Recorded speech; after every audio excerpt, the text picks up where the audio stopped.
গাজীপুর জেলা নবনির্বাচিত আহ্বায়ক কমিটি গঠন করার আনন্দ মিছিল করেন শ্রীপুরের বিএনপি নেতাকর্মীরা।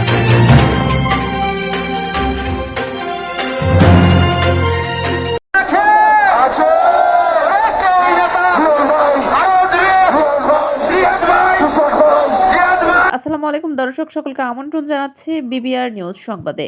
গাজীপুর শ্রীপুর থেকে সহকর্মী ওসমান গনির পাঠানো তথ্যচিত্রে বিস্তারিত নিয়ে সাথে আছি আমি শারমিন আক্তার।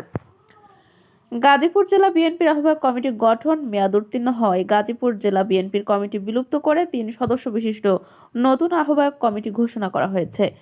রবিবার ২রা ফেব্রুয়ারি বিএনপির জ্যেষ্ঠ যুগ্ম মহাসচিব রুহুল কবির রিজভী স্বাক্ষরিত এক সংবাদ বিজ্ঞপ্তিতে এই তথ্য জানানো হয়েছে।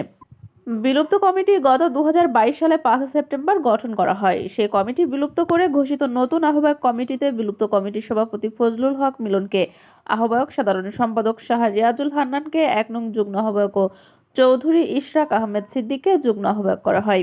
৫ আগস্টের পর নতুন নেতৃত্বের সামনে আনা সহ নানা কারণে বিভিন্ন মহল থেকে জেলা বিএনপি কমিটি পুনর্গঠনের দাবি আসছিল।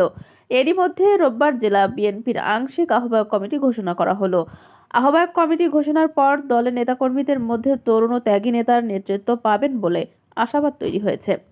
এ বিষয়ে নতুন কমিটির আহ্বায়ক ফজলুল হক মিলন বলেন, বিগত কমিটির মেয়াদ উত্তীর্ণ হয়ে গিয়েছিল, তাই নেতাকর্মীদের মধ্যে আরও উৎসাহ উদ্দীপনা সৃষ্টির লক্ষ্যে আহ্বায়ক কমিটি গঠন করা হয়েছে।